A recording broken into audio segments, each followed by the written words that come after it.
Good evening, everyone. Merry Christmas. I hope you're doing well. I hope you know that I miss you. I miss getting together with the youth group. And I hope you are enjoying this holiday season, as strange as it is. I wanted to send you this message. Vaughn asked me to record a little video for you guys in regards to peace for the Christmas season. And so I wanted to share with you one of my favorite stories of peace around the holidays. If you've been a part of the Fab Youth Group for any amount of time, you know that I'm really weird. One of the weird things that I really love is World War I history.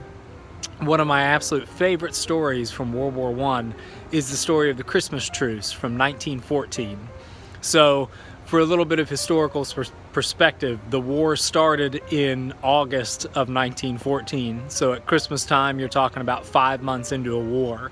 And much like we're currently dealing with in the pandemic, while there were some people that had their eye on things and had been planning, kind of like what the CDC does all the time, there had been people gearing up for war at higher levels. However, for the mass population, it was something completely out of the blue.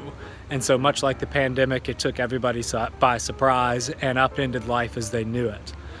But in a moment of peace and a moment of God's hand in the events, on Christmas Eve 1914, in the midst of some of the bloodiest fighting the world had ever seen up to that point, the soldiers on both sides of the Western Front, so the German soldiers and primarily the French and British soldiers on the opposite side, called an unofficial truce. And there are lovely accounts in some of the memoirs of these soldiers of going into no man's land, so the distance between the two trenches on either side, and playing soccer, or looking across the trench and hearing German soldiers singing carols, or seeing Christmas trees that they had kind of jerry-rigged out of what they had in the trenches lighting up across no man's land.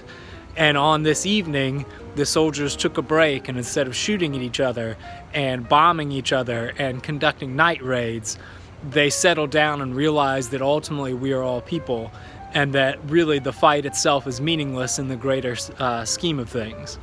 So these gentlemen reached out across no man's land and shared chocolates and shared songs and shared cigarettes and shared stories of home as they all settled in for what would be a war that would last for 4 years or more. So around the holidays, as a World War I nerd, that is one of my favorite stories when I think of the peace of the season.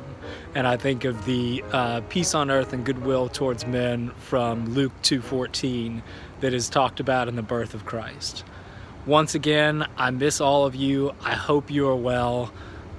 This season is as strange as it could possibly be. I hope you have an opportunity to get together with family in some way, shape, or form, whether that's real or digitally.